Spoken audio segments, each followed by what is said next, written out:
everybody. Welcome to the show. You know where you are, the 9 at 9 with me, Tigo. And if you're sitting there, you know what's about to happen. An amazing entrepreneur is about to come up and share a little bit of their knowledge and shine a light on the trail ahead. So sit right there. We'll be right back.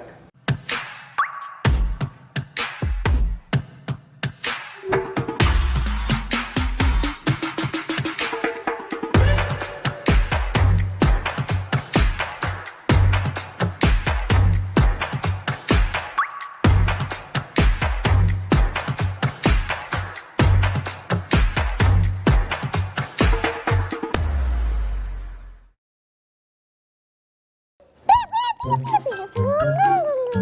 come on, it's time to go. Dad, I can't go right now. I'm doing show notes.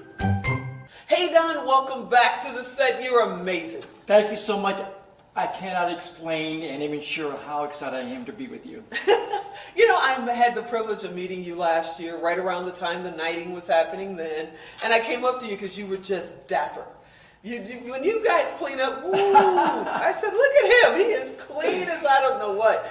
This year, you're actually being knighted.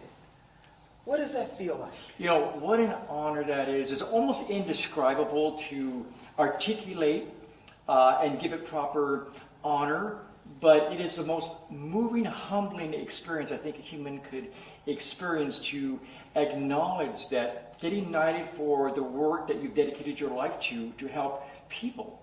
And it's a very spiritual experience. So you're going to get it tattooed on? No. You know, I saw online recently, you have something called the mentorship position? Right, actually that's our book. Okay. Right, it's called. What is that about? Well, you know, one of the things is people will always ask me, hey, Don, how did you really create some of the things that you created in your life? Mm-hmm. And I go back, it started when I was 17 years old when I left home. Mm-hmm. By the age of 19, I had an 11th grade education. And the only job, I couldn't find any corporate jobs with 11th grade education at 19 years old. They just weren't hiring a lot of CEOs with that qualification. So the only job that I could do is clean floors. I was already raising 2 sons at 19. Oh, wow. But when I was cleaning a building, the owner of the building, very successful entrepreneur, one day when I went to go clean his office, he was there. And before I even knew what I was doing, I said, can I ask you a question? Mm-hmm. And he looked at me and he said, sure, what's your question? I said, how did you become so successful? And so he began to tell me about how he did it. And he offered me, he said, you know, Don, if you come to my office once a week for 1 hour, wow, I will mentor you and show you how to radically change your life. Okay. So it started from that point. Is I had a mentor, a millionaire mentor, that taught me, and I stayed with him for 5 years, and he taught me everything about business, entrepreneurship, but the main thing we started off was self-development. Wow. Changing the mind, changing your thinking. Because, you know, at 19, right, when he told me what I want to do, I gave him what I thought was the best answer: excuses, right? Mm-hmm. I said, well, I'm only 19 years old, I don't have 11th grade education. He said, stop. Yep. He said, you can have excuses, or you could make money. What would you like to do? Wow. Well, I had enough sense to know that I'll choose the money, right? And that's really how it started. So when people ask me, hey, what is the key component to success? Yeah. Go back and find a mentor, because they will take you under your wing and help you. If you are teachable, and they will help, they won't do it for you, but they will help you create anything that you want in your life. So that's what the book is all about. That's amazing. And of course, you know, mentorship's important to me. You know, I think it should be important to everybody. Right. And it's not necessary that you have to find that millionaire mentor. No. You just need to get somebody who's an expert in the trail that you're on, I feel, right, in my opinion, because it'll make it a little bit easier. I could have skipped a whole lot of speed bumps and a lot of potholes if I just had somebody to say, move to the left. Right. Speed up a little bit. Slow down. So you feel the same way. The mentorship is extremely important, right? Right. And the great thing about this is that they don't even have to be liked. They have books. They got videos. They got courses, right? Mm-hmm. So even if you never met them, even if you don't know them, even if they passed on, their legacy of their work is still in print today. Mm. You could be mentored by their book, because here's the interesting thing about it. Their energy is still in their work. Yes. And a great example of that is a good friend of yours that has passed on recently. It's been a little over a year. Bob Proctor. Right. You know, his work is out there. If you guys don't know who Bob Proctor is, one, shame on you. Two, go look it up. Okay, so how did you get connected with Bob Proctor? Because I've heard you speak a couple of times now, and every time you mention him. So I know he's a major importance to you. Yeah, Bob Proctor was an extraordinary human being. You know, not only from his knowledge, but as a person himself. So in 2006, when he appeared in Rhonda Byrne's movie The Secret, of course he was kind of the main player in there, and he was at the height of his career at that point, because it just exploded all over the world. And that was when me and Melinda decided at the end of 2006, beginning of 2007, let's do a film. And she said, well, what about? I said, I don't know, but we'll figure it out. All right? I love it. I love it. We'll figure it out. So once we wrote it down on a napkin, I said, you know, I want some of the key players from The Secret. I want Bob Proctor in there. I want John DeMartini. I want Marie Diamond in there. Oh, you didn't shoot low at all. You No, just went for the top of the mountain. You might as well. Shoot for the moon. There you go. Right? Okay. So now, at that time, what people have to realize is that they were at the top of the cliff with Bob. In order for him to get to your event, if he even wanted to go, it was $100,000, and he was 2 years booked in advance. Right? Everyone told me, Don, it'd be impossible to get Bob Proctor into your film. Right? So, sometimes I can't hear, and that's a good thing. Right?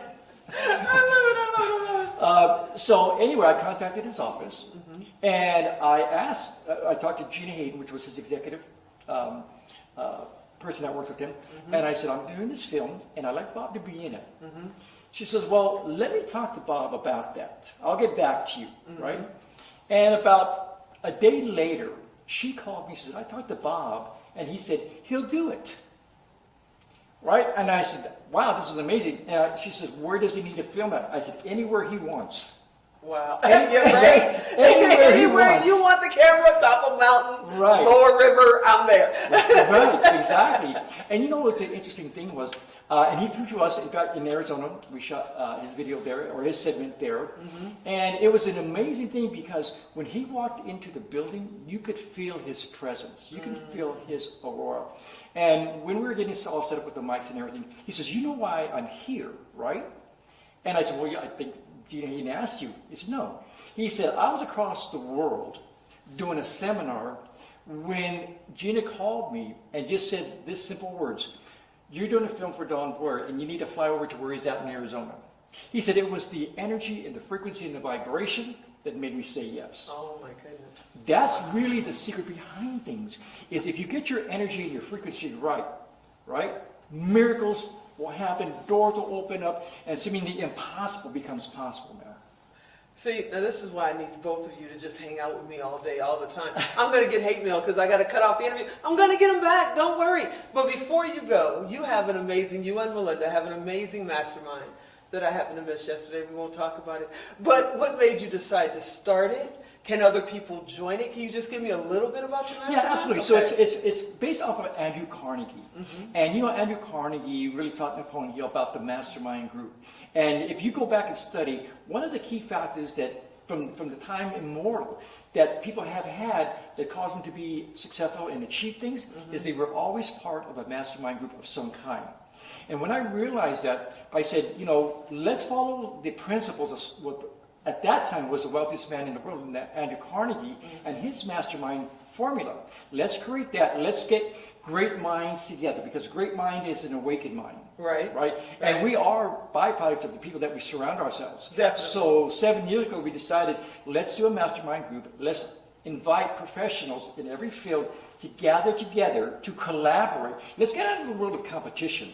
Right, that's old school. Right. Let's go back into this new world of competition, of collaboration, where we work together now, so we can accumulate more and do more and help more people. And that's really what it's all about. So tell everybody how they find you, how they get in your mastermind, all that good stuff. And will you come back, Melinda? Absolutely, you can't keep me back. Awesome. Okay, so just tell everybody how to. So you can go to CarnegiePrinciple.com. On the website, you'll find videos, you'll find information, and we would love for you to be part of our mastermind group so that we can help you together, collaboratively, reach all of your dreams. You're amazing. Melinda's amazing. I think I should call you Sir now because by now you are knighted. Both of you are the best. I thank you so much for being on the show. Thank you so much for having us. Awesome. All right. I hope you enjoyed that episode. You know what I'm about to tell you. Make sure you come back for the next one. And as always, I'm Tigo. I'll talk to you next time.